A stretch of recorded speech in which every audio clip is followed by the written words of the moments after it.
Welcome and thanks for joining us for the Class of 2022 Virtual Senior Presentation. I appreciate you students and families for joining us here virtually. Thank you all again. I'm Mr. Bruno, I'm the College and Career Counselor. Hopefully I'll be able to meet all of you in person at some point, students. I know we are in the building, so you can make an appointment to meet with me, and we'll be having a lot of in-person events this year, so we will definitely be able to see each other for the first time in a while in person, and I look forward to that. For all the latest information for representative visits, scholarships, deadlines, please make sure you're following us on Facebook at RLHS Counseling, and then our Twitter page is at RLHS Counseling. It is how you're going to get the most up-to-date information constantly, so please make sure you're following us. I highly recommend it. Also, make sure you are checking your email. I will say that multiple times, but it is really important. Some of the goals of this presentation are we're going to review suggested timeline for post-secondary planning. We're going to really focus during this presentation on four-year schools, so college and university. We will talk about CLC because I think it's an important option for many of our students, and it's the stepping stone to get to that four-year university. We're going to briefly touch on the college search factors and the considerations of college search factors. We're going to talk about the role of families in becoming informed support for your child or for your children during their senior year and the years following graduation. And then we're going to discuss resources that we have available in place for students at RLHS. So let's talk about some post-high school options in general that you have after high school. There's the four-year community college, there's four-year college, or university, which would be your bachelor degree program. So that would be your traditional four-year college or university. The difference being a college only has programs that get you your bachelor's degree. Your university has programs that will get you your master's degree or your doctoral degree. So that's the difference between a college and a university. Your two-year community college is where you can get your associate's degree or a certificate program. So you can go to school at community college, which would be, ours would be CLC if you're a little bit out of here, or if you move, it would be McHenry, the local one, Harper's a local one. You can go there and you can get your nursing associates. You can get a lot of degrees there if you want to get into x-ray technician, if you want to get into a culinary arts program, if you want to get into welding. You can get some really great certification. The HVAC program at CLC is a really wonderful program. You can get those certification programs there to just get that in place. It'll help you succeed. It'll help you make a little bit more money when you're getting out with that certification program. Just really sets you apart from other people in the field. Then there's vocational technical schools. When you think about a vocational or a technical school, again, if you're thinking about culinary arts, you're thinking about Culinary Institute of America, you're thinking about Le Cordon Bleu, you can be thinking about UTI, if you're thinking about working at technical school for cars, there's a lot of those, Mario Chicochi, if you're thinking about working for in a beauty, in the hair, and the cosmetology world. Apprenticeships, going straight out of school into an apprenticeship, if you're thinking about doing, again, welding or electrical, carpentry, plumbing, going straight into an apprenticeship is always a great option. Trades is a lifelong job. It has great benefits. If you can get into a union, it has stability. There's always going to be work inside of the trades. It's something that you can get a pension in. It's a really, really great job is to be an apprentice and then moving your way into a union job. The military is also a post-secondary option. Again, there's tons of benefits for being in the military that you get into the GI Bill. You're set up for success afterwards being in the military. And then there's going directly into the workforce. If you don't want to maybe get into debt from being in college, you can get directly into the workforce. A lot of jobs have, like working at Starbucks or working at Target, a lot of these companies now have programs in place to help students go to a two-year college and they pay for it. So going directly into the workforce is also an option. But we're talking today about college specifically, and so why college? If you look at the graph in front of you, you can see starting at the bottom, the blue is the median usual working earnings, and the green is the unemployment rate. So at the bottom, where it's less than a high school diploma, you can see the earnings is at the lowest, and then as you work your way up on degrees, people start to make more and more money. The doctoral degree, not necessarily being a doctor, but you could be a doctor of education.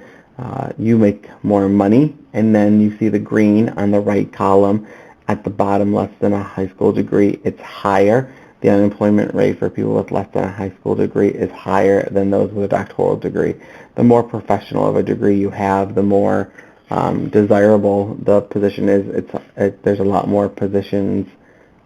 Your people are employed more in those positions because they've attended more school. So the median usual working earnings for a doctoral degree is $1,885, where the less than a high school diploma is $619. That isn't to say that everybody with less than a high school diploma is making $619 a week, and that doesn't mean that everybody with a doctoral degree is making $1,885. But this is from the U.S. Bureau of Labor Statistics, so it is the middle median earnings. They take the average of everybody that they take together and learn. So that's why college.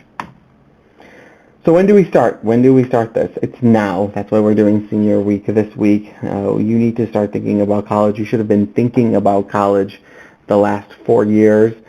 Your 3 years of school, freshman, sophomore, junior year, all of those grades add up together to what we are going to be sending off to schools in the next few weeks and months for your college transcripts. So the time is now. We will be sending the transcripts for you to your colleges that reflect the last 3 years that they will be accepting you. So again, the time is now. So what can you do right now? Now it's time to start thinking about making a plan and then make your backup plan. Because you may have a plan in place, but things changed 2 years ago. We didn't think where we were going to be today. So make a backup plan. Things change in a moment these days. So make a plan and then make that backup plan. Take the necessary steps that you need to pursue your plans. What do I mean by that?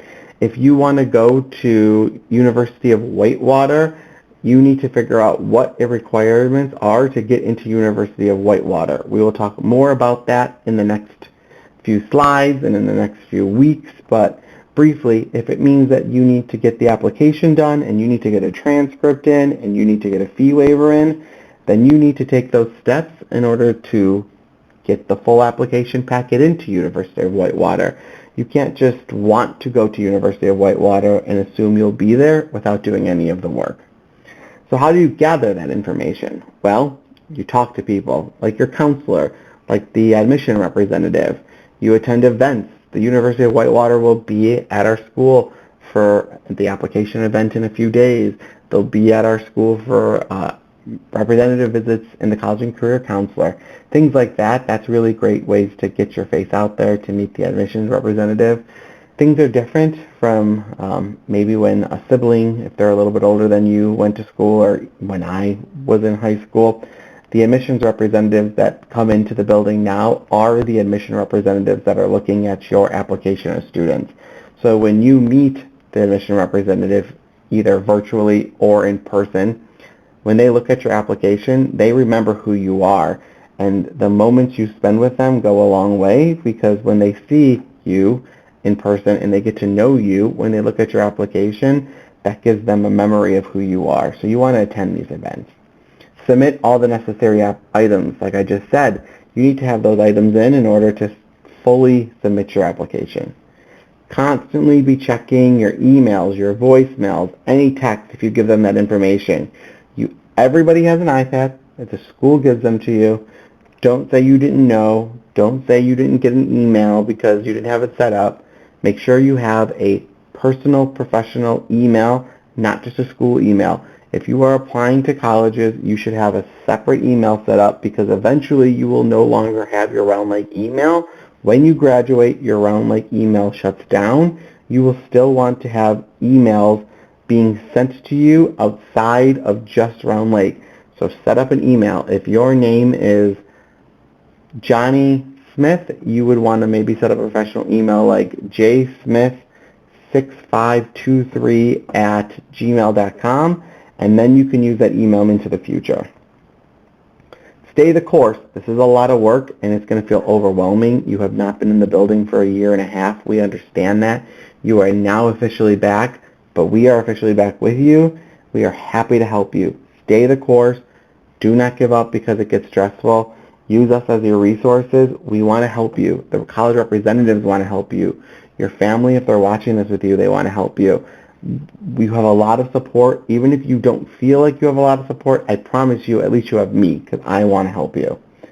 But you have to ask for help, because if you don't ask for help, we can't read your mind. We can do a lot, but we can't read your mind. So let us know if you need that help. Finally, for what you can do right now, memorize your social security number if you have a social security number. I cannot stress enough to you, your social security number is the number that you need for every application, including CLC. You cannot apply to college if you do not know your social security number. If you do not have a social security number because you are a DACA student, or you just do not have a social security number, there are ways to get around it. But if you have a social and you do not put it in, there's no way to fix that later for many schools, and it becomes a very, very big problem. So write it down, put it into the notes section, get some kind of safety feature on your phone so nobody can get it, but you need to have your social security number, especially when you're applying for applications. It's required for you to apply to have that social security number if you have one. Let's talk about the senior year timeline, because this is happening. September is in a few days, and the ball is rolling. So let's talk about what you can be doing right away. Attending college rep visits. They are happening. They're going to be happening in the building. I've already started getting requests, and all of the college reps want to come here to see you. So college reps are going to be in full force. If you want to do campus visits, they're happening also. You can do them virtually if that would make you more comfortable. You can go to uvisits.com and you can virtually visit campuses. Some of the campuses that you may be interested are far away, so it's a reasonable way to get there is to do it virtually. But if you're thinking you want to go to a school like University of Illinois, Chicago, or you want to go to a school like Northern Illinois or Eastern, that's not that far away. So if you can make a Saturday trip to those schools, campus visits are happening. Social distancing is required. A lot of time masks are required for the indoor portion. Chicago right now, the outdoor portion, but they are happening. So sign up for these events. Get yourself there. See the campus. It's important to see it. See it while they're open, because if it closes down again for a period of time, you don't want to miss out on it. You can also check out collegeboard.org, which is a great resource to learn more about all of the schools in this beautiful country of ours. And then you can start to use SCORE to build your college list. I will send out a bunch of YouTube videos on how to use SCORE. You can come down to the office and I can teach you SCORE also. SCORE is the tool that we use as students in our building in order to build your college list. It has so much information. I can't talk highly enough about SCORE. I think it's such a great tool for students to use who want to build their college list, who want to research colleges, who really want to do a deep dive into colleges in a one-stop clean shop. It's really, really cool. I will send out invitations to all of you again to set your SCORE account up. If you did not accept the invitation during your junior year, I will resend out invitations so you can join again this year. No worries. Make sure you participate during Senior Week, which starts August 30th and goes all the way to September 3rd. If you're watching this video before, like if you opened it up today, you're a little ahead of time, so congratulations. Senior Week is the 30th of August to September 3rd. You can start working on your personal essays. If you start checking out some of the application portals like the Common App, or if you know a few schools you are thinking of applying to, some of them have personal essays up and they are live right now. You can start working on personal essays. I know some of the English classes this year, that's one of their big projects is personal essays, so that's a big thing you're going to be thinking about this year. If you need a letter of recommendation for your school, September is the month you're going to know that. So that's when you need to start asking teachers and counselors for those letters of recommendation. Create an updated calendar with important admission financial aid deadlines. You need to stay on top of making sure you have all of this documented. You do not want to have a day or two notice to get things done because you did not have things written down. Getting good at being great at keeping things in a calendar and an organizer, this is the time to do it. What does Senior Week look like, Mr. Bruno? Senior week looks like this. So Sunday, there's a giant NACAC event we'll talk about in a few minutes. Monday is the senior presentation. If you're watching it now and it's Monday, you are watching it on the day it's supposed to be. If it's early, that's great. If it's later, I'm glad you're watching. Tuesday is the senior presentation question and answer. So if it's before the 31st of August, please make sure you come on out virtually at 5 p.m. and you can ask any questions you want. It's in English and in Spanish. Wednesday, we're doing a virtual application event from 10 a.m. to 1 p.m. It's going to be a hybrid event where students are able to meet in the library at Round Lake, and they will be able to jump into a giant Zoom room with 15 plus colleges, and they can actually ask questions and apply for schools right away.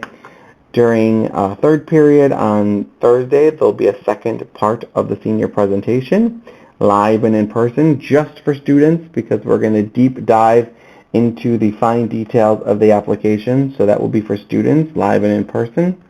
Thursday, September 2nd, we're doing a virtual event for students and families about financial aid and FAFSA that will be presented to you by ISAC and our ISAC representatives. That event will be in English and Spanish, again, virtually at 6 p.m. The Zoom link was in the email that was sent out where you got this link, so make sure you get that, save that email, and please attend that. That's going to be very, very important. You will want to complete your FAFSA, so please make sure you attend that event. And then Friday for students, September 3rd, from 9th period to 5 p.m., we'll be doing Collegepalooza. So every counselor will be in the library from 9th till 5 p.m. to help with applications, college questions that students may have. Don't end your senior week with any unanswered questions. There will be so many more questions that will come up. We understand that. Just don't end your senior week with questions you may have had from, the last 6 months. Come to Collegepalooza, ask your questions, work on applications, work on some of your essays, start the common application. That's a lot of work, that common application at the start. If you can get through all of the early parts of the common application, you are going to be golden. We're here to help you. Again, all the Zoom links will be sent out in that email that you received to get this video. I told you all about Collegepalooza for the students, so make sure you show up to Collegepalooza, students, if you're watching this. So what is a NACAC virtual fair? So normally NACAC fairs were in person. They were in giant stadiums like McCormick Place. They've moved to a virtual format now because of the amount of people cannot be in that kind of event, and they've become free. You used to have to pay to go to these events. Now they're free, which is awesome. So there are going to be, I think it's the most recent one, there's like 300, 400 schools that are going to be there. Sometimes there's 600 universities that are all available online to talk to students and juniors or seniors. And if families want to be there to participate, they can also. The next 4 events coming up, the nationwide virtual fairs, are September 12th, October 3rd, October 24th, November 12th, always on a Sunday, always from 12 to 5 Central Time, our time. You just sign up at virtualcollegefairs.org. They're always free. It's always one day. And like I said, you register just the one time. You can go on your phone or your iPad to log in. And then when you get there, you pick the college you want to talk to. And then as you go in and out from the interactive Zoom sessions, they'll talk to you about the school-specific financial aid, the student life for the school. You'll be able to answer the questions. You can talk to them about athletics, diversity, study abroad, just for that specific school. And then you get to meet with the college rep from that school. Every single NACAC event has meetups with like informational guides in English and Spanish. So if you're in this like virtual lobby space and you're confused, there are people there that can help you, so you don't have to feel overwhelmed.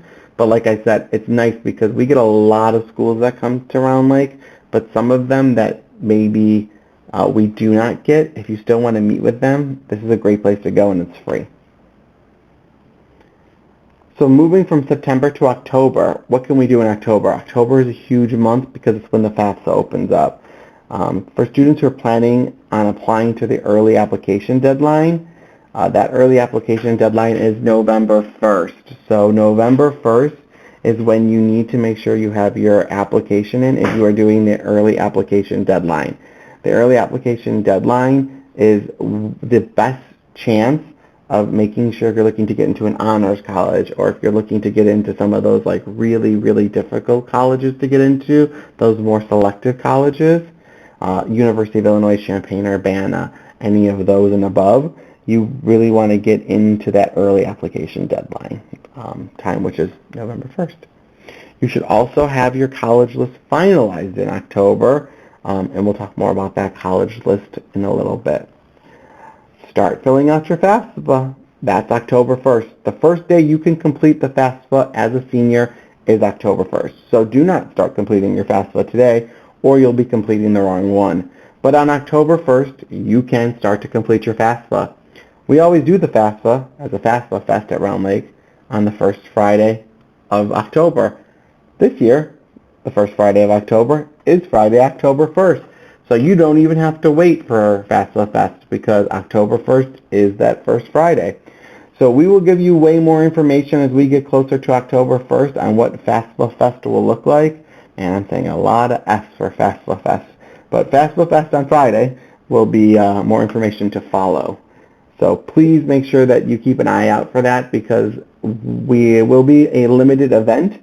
So there will be sign-ups most likely for that. We will want you to sign up as soon as possible once the information does come out because time slots will be probably limited, and typically we have 100 plus people that we get through on that.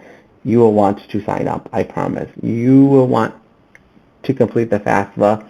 It is the best way to get any kind of financial aid money from the government, from the school, loans, scholarships, all of that aid is by completing the FAFSA. In October, if you still have applications to finish, again, it's time to get those early admissions applications finalized. You have until November 1st. You do not want to start this on October 31st. Have all of your applications completed and submitted by November 1st for priority deadline or early application deadline. That's the same thing. This is your best chance for admissions, scholarship consideration, acceptance to selective majors, and others programs such as the honors programs, like I just said. How about November? So you missed that November 1st deadline. Well, don't quit. There's still other deadlines. You may not have gotten in on the early application deadline. That's okay. There's still other deadlines, but you need to keep watching for deadlines because eventually there will be a deadline that you cannot get past. This is just the early application deadline. It's also the month where you can start researching scholarship options, requirements, and deadlines. I would not start researching scholarship options and requirements and deadlines until you've completed your application process. When you've completed applying to almost, if not all of the schools that you want to get into, that's when you should start applying for scholarships or really starting that deep dive into scholarships. You need to really focus your application process on one thing in order to be really successful at it. If you're stretching yourself too thin, things will start to fall through the cracks. If you're a student that is thinking about getting into the military, November is when we're going to have the ASVAB. So make sure you jot down quickly somewhere to keep an eye out for that email. Eventually an email will come out asking you to sign up to be a part of the ASVAB. That will be, again, space limited, so you want to make sure you get your name in for that early. Otherwise, you'll have to take the ASVAB off-site on your own time. So December, you want to finish up applications seriously because this is what I mean when I say there are some deadlines that just cannot be pushed.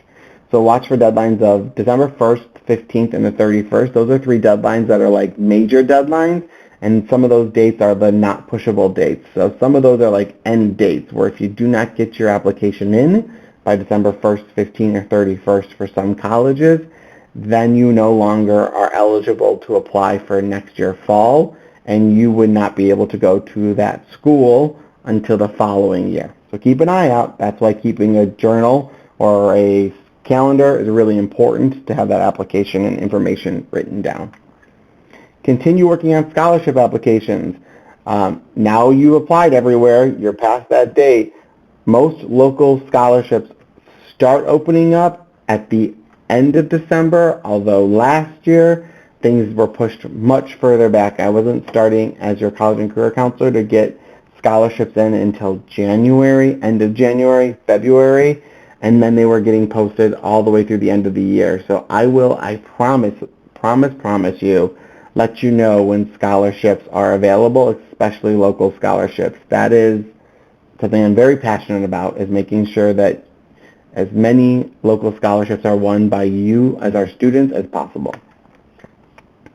January through April, one of the last big deadlines you're going to keep an eye out for is that January 15th deadline. If you have not completed your FAFSA, now is the time.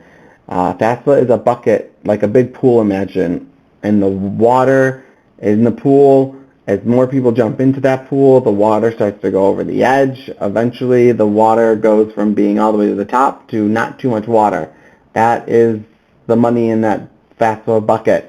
So if you don't fill out the FAFSA early, you may have been allotted the full amount if you had completed it in October, November, December. But if you're completing the FAFSA in May, you may not get the same amount even though nothing has changed because there's not as much money in that FAFSA bucket.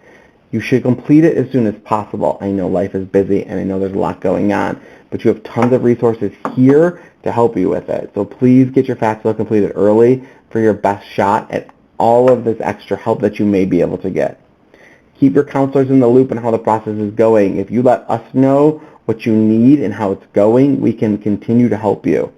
Continue to work on local scholarships as we move closer to January, February, March. The scholarships will start to ramp up locally. Admissions decisions from colleges will start to roll in as we get through January through April. Keep track of any requirements colleges have in order to accept admission. Just because you were accepted does not mean that everything is fully done for you. There are some things that may need to be done to complete that admissions, like there may be some placement tests. You may have to have some paperwork turned in. If you don't have those things completed, you will not be fully admitted. Apply to CLC if you haven't already, as well as sign up to take CLC placement exams. Make sure to complete all of your registration requirements. I recommend every single person, no matter what, applies to CLC. It is the best backup plan. Life happens, and it may be 5 days before you were planning to go to Iowa State University and something happens and you need to stay here now. And if you don't have that CLC application in, it's going to be really difficult to get everything rolled over, transcripts sent in, placement tests taken, where if you would have just done it through your senior year and you now need to make that quick switch, at least it's easy because everything's been done for you ahead of time. Verify you've officially confirmed that you're going to attend your chosen college. I know that sounds crazy, but you may have forgotten in all of this mad rush of graduating that you didn't even tell the school you thought you were going to go to that you were going to go to that school. So make sure you officially confirm that you were attending there. Review your financial aid award letter. That's the letter that's going to tell you how much the school is offering you to go to their school with loans and scholarships, and you want to know what that's going to be because you need to know how much money it's going to cost you to go there. We'll talk way more about that as we get further into the year. The universal deadline, which is the day, the final day you have to decide and make that decision on where you're going, is May 1st. So it's May. Notify your chosen college of your intent to attend by May 1st because that's your last chance. If you haven't let your counselor know the school you've chosen, now's the time. Make sure you let us know. And then at senior checkout, make sure you have all your fees paid. And then you need to let me know. Well, there'll be ways to let us know where you need your final transcript sent because we'll need to send that final transcript in order to let you get into that college you've been accepted to. And then finally graduate. That's it. Doesn't it feel like a lot? That's it. You're done. Graduation. You graduate. You are done. So that is the timeline. Now we can pivot over to the college search, which you've probably heard many times, but let's talk about the college search. There's over 4,000 colleges and universities in the United States. So how will I or my son or daughter or family member know what they're going to choose? How will they ever know and how will they feel good about it? Well, it's about finding the right fit, and there's a lot of different factors in that. So some of the 5 P's or the 5 P's of college planning are person, people, place, program, price. And if that feels like what is happening, what are you even saying right now, I get it. It is confusing, but let's break it down a little bit. Personality is you or the student. What kind of personality do you have? Like, what do you want in the school? Who are you? If you are super outgoing, or you want to be in like a city, which is a place, keep that in mind. We'll get there.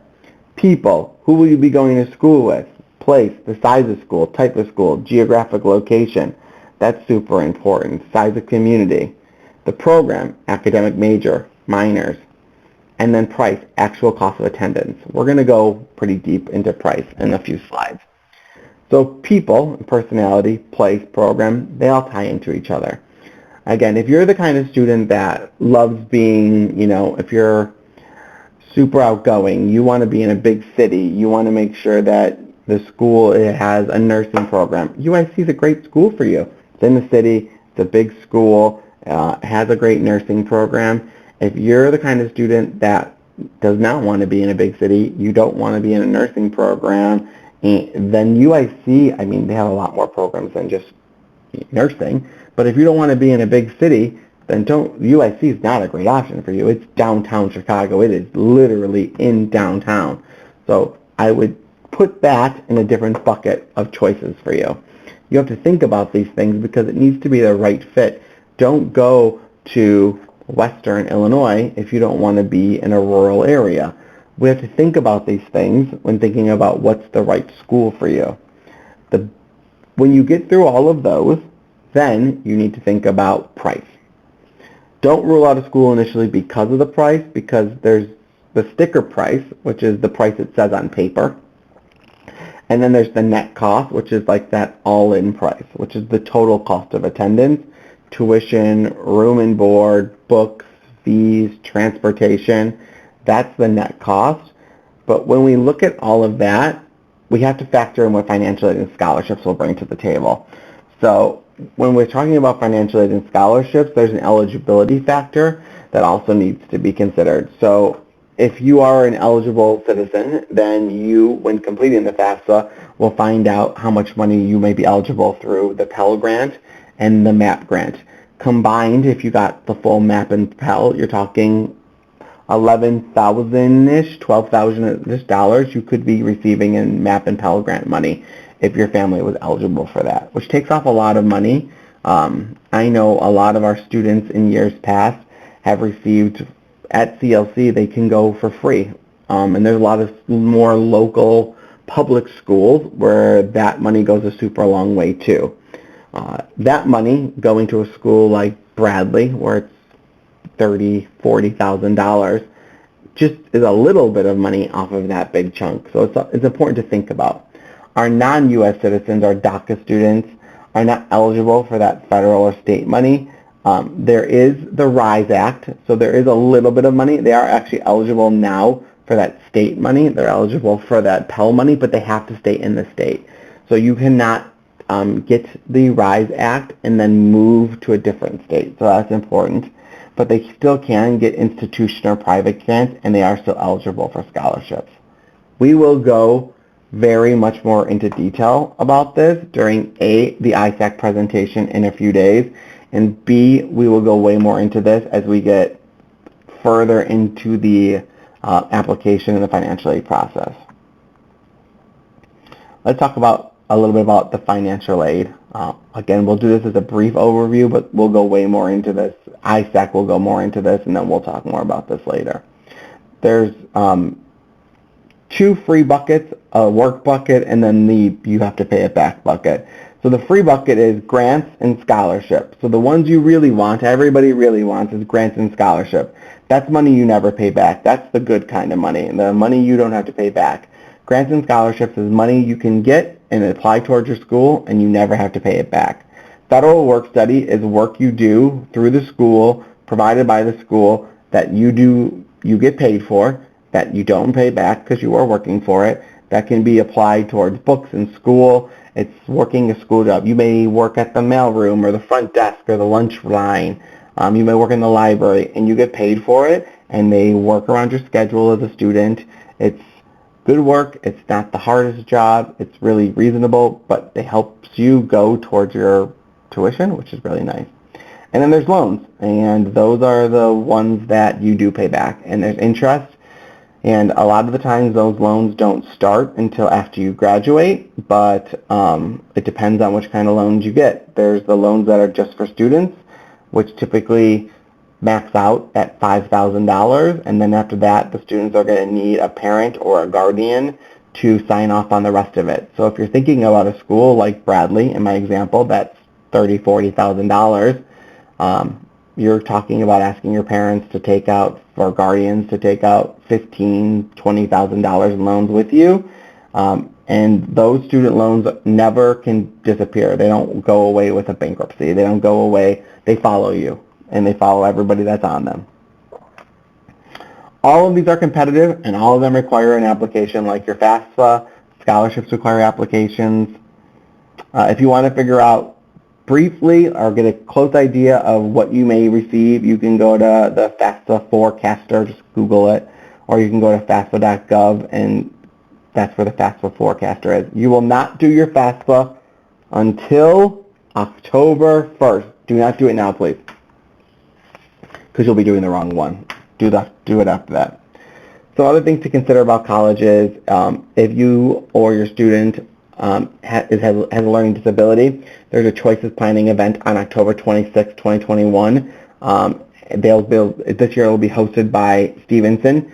It's going to be virtual, so you can go to postsecondarychoices.org to get more information about that. If you or your student is planning on being a college athlete, if you're going to be D1 or D2, you need to register with the NCAA or the NAIA clearinghouse. Those typically cost money to register for. Do not pay. We can get you a fee waiver. By we, I mean me. Come to Mr. Bruno. I'll get you a fee waiver. Come to my office. Sign up to meet with me. We need to do that now, today, next week, not in 3 months from now. This needs to be done ASAP in order to get all of the details in. There is work required of getting you into the clearinghouse. So if you're planning on playing D1 or D2, you need to be cleared by the clearinghouse for those divisions in order to get scholarship money or play D1 or D2 sports. If you're thinking about honors programs in colleges, think about the schools that are known for their honors programs and make sure you are applying to those schools. For our undocumented students, a lot of out-of-state travel, like keep that in mind. Like, do you want to be doing out-of-state travel? Is it something that you feel comfortable with? Because a lot of the times, many jobs require state licensures, and a lot of times non-U.S. citizens are not eligible for that. So sometimes you can't get a nursing license, or you can't become a doctor without being licensed, and a lot of the times you might not be able to get that license if you don't have a social security number, because they put you into a database where you need to have that social security number in order to be insured for being a nurse or being a doctor. Things are changing, and things change daily, so make sure you keep up on that. Your job as becoming an adult is to keep up on what you want to do as you become older, so keep an eye on those programs. So when we talk about a college list, this is what we're talking about. So what is your college list? Your college list should be 5 to 8 schools long. It should have safety schools, match schools, and reach schools. The safety school for every single student should be a CLC. It should be one of your list. Your match school should have about 3 on there, 3 or 4 depending on how many. If you're doing 8, go ahead and do 4. If you're doing 5, then make it 3. You can do safety school can be 1 or 2 depending on if you're doing 5 or 8. And then your reach school should be 2 if you're doing 5, 6, 3 if you're doing 8. So let me give you an example. If you are a 3.5 student, your match school would be a school like Illinois State would be a great match school. University of Wisconsin Parkside is a great match school. A reach school is going to be University of Iowa. That's going to be a reach school. A 3.5 at University of Iowa is going to be a reach. A University of Illinois is going to be a far reach. It's going to be hard to get into University of Illinois with a 3.5. If you are involved in sports and athletics and you have a great resume and a great letter of recommendation and it may be possible. I would not put that as your match school. It would not be a match school for you. There are other schools that would be your match school. Illinois State, University of Parkside, like I said, maybe more in line of like University of Madison. That would be more of like a reach school also. University of Milwaukee would be more of a match school. Ripon could be a good match school for you. There's a lot. Western would be a great match school, and they would offer you a lot of money with 3.5. Northern would be a great match school. They would offer you some good money with that. They would offer you merit-based scholarships with a 3.5. So there's a lot. A 3.5 would get you a lot of money with a lot of our public schools and above. If you had a 3.9, a match school would be more in the Illinois realm. Iowa would love it. So come talk to me if you're confused about where you are. I'm happy to go through it with you. Finally, the student has to be happy. When you're thinking about that list, be happy with it. Don't put schools on your final list that you're not happy with. There's 5 to 8 schools. It's not a 30-school list. You have to narrow it down. You only have so much time to apply to schools. If you're applying to 20 schools, you're not giving every school your full 100% towards your application, so you have to be happy with that list. Don't put schools on there that other people want you to apply to if it's getting you to 15 schools. Narrow it down to 5 to 8 schools. What's your parents' role in this? Your parents' role should be to encourage the timeline. Make sure that they're helping you keep that organization. Remember, every child is unique. Every student is unique. Everybody needs something different. Talk to your student about what they need and be there for them. Talk about finances early and honestly. If you can provide your student with $2,000, $5,000, have that conversation. Let them know what to expect. Let them know in a timely manner what it's going to look like to get your taxes for the FAFSA. Start that process now. Let them know, I will have my information for you on October 1st, or it's going to take me till October 15th to get the information together for your FAFSA. If you can't have these conversations now, it's heartbreaking come almost graduation when students come and say they can't go to their chosen school because they didn't know that they couldn't fill out the FAFSA. Talk about it now so it doesn't go too far along. Set those parameters up front now. If you don't want your student going to California and there is a firm line in the sand that you will not help them financially if they go to University of California because that's too far away, you need to have that conversation now, because if it gets too far, it becomes much more difficult. Let the process be student-driven. It's okay to remind them of things like, hey, did you apply? Hey, did you do this? Hey, what about that? But let it be student-driven. You should not be doing their applications. You should not be filling out their essays. Let them drive the bus, but you should definitely be on the bus with them. Provide transportation to college fairs, although I guess they're virtual, so that's not too far to drive. But campus visits, definitely. If they need a ride to Eastern and you can drive them, that would be great. And keep modeling positive attitudes. They are going to be stressed out. They are teenagers. Please continue to model positive attitudes. When they are feeling low, try to bring them up. When they're feeling stressed, remind them that it's just a few months of application time and it's stressful, but they'll get through this, and then they'll have 4 years of the best time of their lives, and then they will get a job and have to work for the next 50 years. Let's talk about CLC. I said we'd spend a few minutes talking about CLC. CLC is our community college. If the plans to attend for CLC for 2 years and transfer, it's extremely important to work with the advisor at CLC and make sure that all of the classes the student is taking will transfer. Familiarize yourself with the 4-year school transfer requirements like the GPA, the credit limits, the eligible terms, etc. What I mean by that is if you know you want to go to Iowa or Illinois State or Roosevelt University, make sure you tell your CLC advisor, hey, I'm thinking I want to go to Roosevelt when I get out of the first 2 years here. I want to do all of my Gen Ed classes at CLC, but then I want to go to Roosevelt. So I want to make sure I'm taking classes at CLC that will transfer to Roosevelt, because you do not want to pay for and spend the time at CLC taking classes that are not going to transfer to the school you're planning on going to, because then you're paying money and taking time taking classes that don't transfer. Not worth it. CLC is a great option to save money taking Gen Ed classes. If financial barriers are in place, a lot of our students, again, can go to CLC for little to no money. So getting 2 years out of the way at CLC in those Gen Ed classes, your English 100, your Math 100, your science classes, it's a really, really great option. They are there, they're supportive, they have such a huge transfer program there. They're experts at this. It's really important that you as a student, though, let them know what your goals are. They also, like us, are not mind readers, so you need to let them know what you're thinking in order to get to that next step. So where and how to get info. After all of that, who do you go to if you have problems? Well, you have us, all your counselors. You have the Facebook page, you have the Twitter page.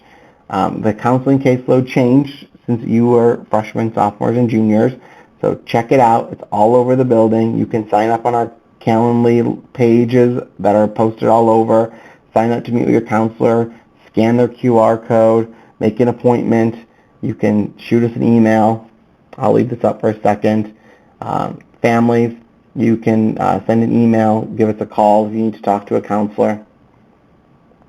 Me, Mr. Bruno, you can come down and talk to me in the new College and Career Center. I am in a new office. I'm right around the corner when you're from the library, and you can also get into my office from the library. So I have a two-part office now, so that way we can have representative visits in the one office, and I have a separate space. So it's big and awesome. It's even bigger than the last office I had because now we can actually have representatives live, which I thought was really important because I want you to be able to meet with the college reps. I want them to get to know our awesome students.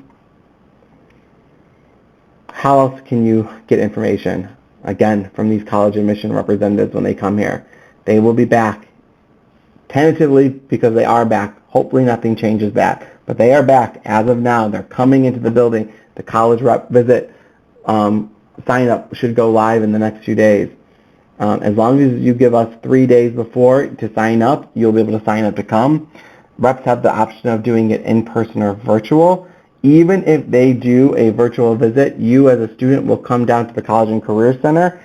I have a huge projector and an Apple TV. We'll project it against the wall, so you'll be able to see the rep along with a few other students and ask questions, and they'll be projected, so you're not in front of like a small iPad where it's bad. It's going to be way better.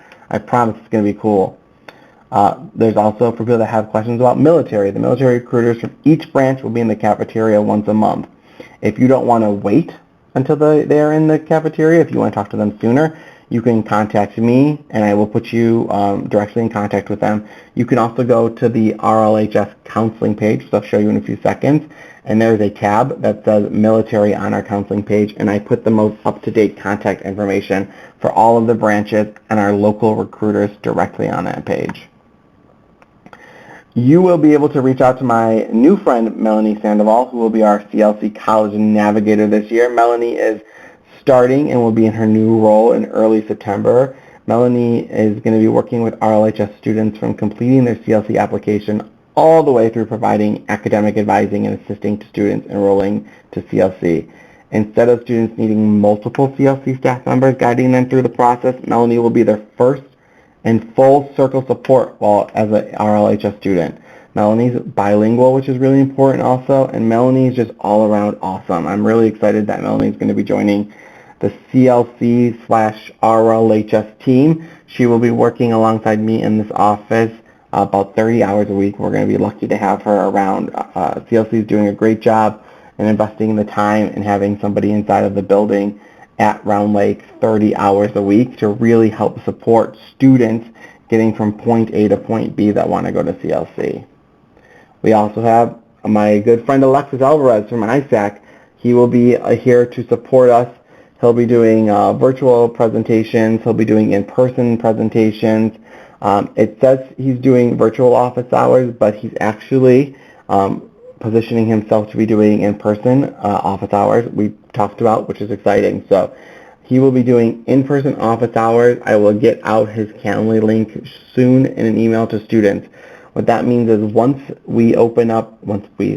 this government opens up the FAFSA after FAFSA Fest, Alexis will have office hours. So should you not be able to attend a FAFSA Fest and you need help completing your FAFSA, you will be able to sign up to complete your FAFSA with Alexis. He'll be able to help 1 or 2 students at a time complete their FAFSA on the days he is here for his office hours. If you have, for any reason, if you just need help completing the FAFSA because you want an expert, and he is an expert at completing the FAFSA, he will be able to help you. But if you have some of those more difficult situations, he's also available. His information is below. What are some reasons you would meet with me? That's me. I know you can't see me. I'm just a voice on a screen, but that's me. And Gwen Stefani, who is my favorite human being on earth. She is fantastic. You can meet with me for registering for the SATs. That's going to be weird still because the SATs are like all over the place with the pandemic. And really sending SAT scores is like so 2019. I'll talk to students more about it, but like 2/3 of schools don't even need test scores anymore. It's optional, and I would talk to me or your counselor about what school you're thinking about applying to. If your SAT scores were outstanding, then I would recommend sending them. If your SAT scores were not outstanding, I would caution you on sending your SAT scores, because if it's optional and they're not outstanding, then you're not doing yourself a benefit by sending them. So I could help you register for your SATs since they are free for our students to register.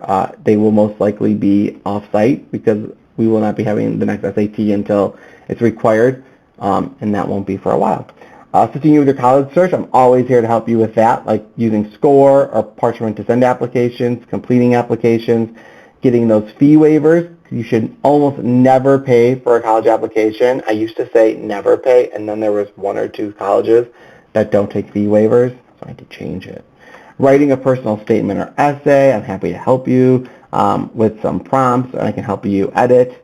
Obtaining letters of recommendation, I can always help you access and send your transcripts. That's my job. And then I can help you with, I am the guy to get you the local scholarship information out there. It is like my favorite thing to do. So as we get closer to local scholarship season, you will get an email from me all the time with local scholarships students.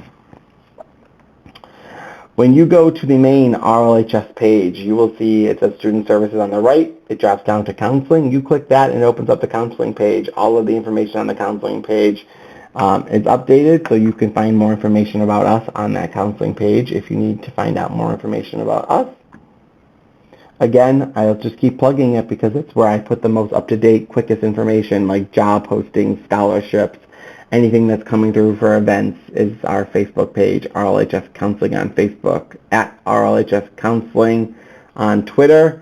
Please keep checking emails from me. It is where you're going to also get information, and you'll get more information from the many upcoming events that we will do throughout the year, in person or virtually, depending on what we can do. One more time, parents, please, and guardians, encourage the timeline. Every single student is unique. Talk about finances early and honestly. Keep those parameters set up.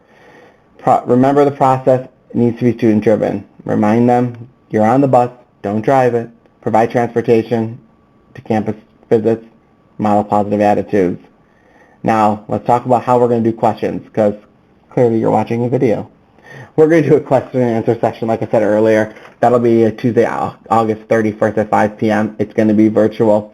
It'll be in English and Spanish, so that Zoom link is in the email that you clicked to get this video, if you clicked that email. So feel free to join us that day during the question and answer segment. We'll be there to answer any questions you have.